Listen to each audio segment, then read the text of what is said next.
Unfortunately, I know about Alzheimer's all too well. It has run rampant in the maternal side of my family. It started with my grandmother, and since her, my mother and three of her siblings have had it. Starting probably around 1986, mother started showing symptoms of Alzheimer's. She would forget something and just make light of it by making a joke. And of course, we didn't really think anything of it because, as people get older, they tend to get a little more forgetful. But once I married in 1987 and moved away, I really wasn't there to see the progression of her illness. Mother lived out in the country, and she loved to go for long walks every day, would walk several times a day, and she loved to cook. Pretty much any time you would go to our house, you would either find her cooking or food on the table. And she also loved to drive into town and shop. So those were some of her favorite things to do. There were incidents that happened along the way that just broke your heart. There was the time that Mother had gotten a new car, and she was really excited about it. And she took a drive into town, and she was involved in an accident. Her car was damaged pretty badly, but she actually told the young girl that was involved that everything was okay and just let her walk away, not leaving any room to make restitution, didn't call the police, nothing like that. So it was obvious that she could no longer make rational decisions, and it was at that point that she had to be told that she could no longer drive, which was absolutely devastating to her. I used to call Mother every day just to chat for a bit and see how she was doing, and it got to the point that she might talk maybe a minute, and then she would just lose interest, or she'd lay down the phone and just kind of go on about her business.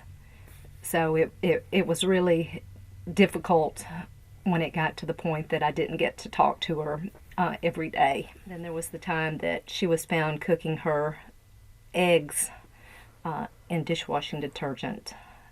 It was at that point that we realized that she could no longer be cooking for the family, and my brother took over cooking the meals. I know that had to have been difficult for her because she really loved to cook. There was also the time that she went on one of her many daily walks, and she forgot how to get back home.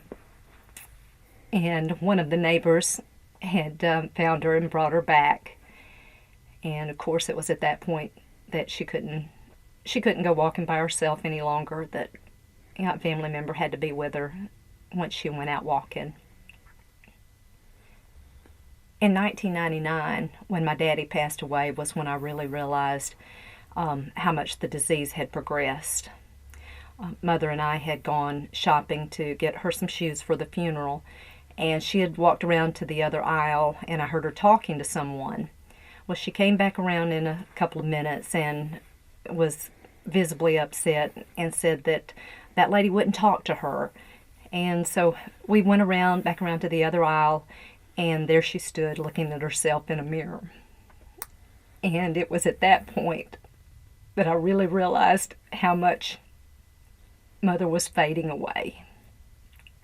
It was quite heartbreaking the time that I went to visit, and she finally didn't recognize me anymore.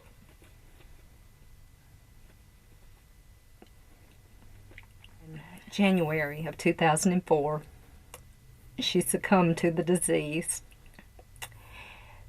And I hate to say that it was a relief, but it had really been a long time since she had been the mother that I knew.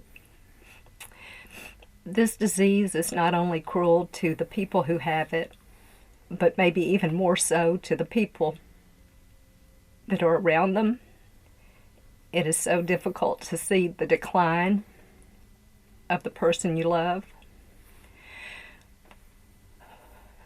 So I really hope and pray that a cure can be found for Alzheimer's, and that it can be eradicated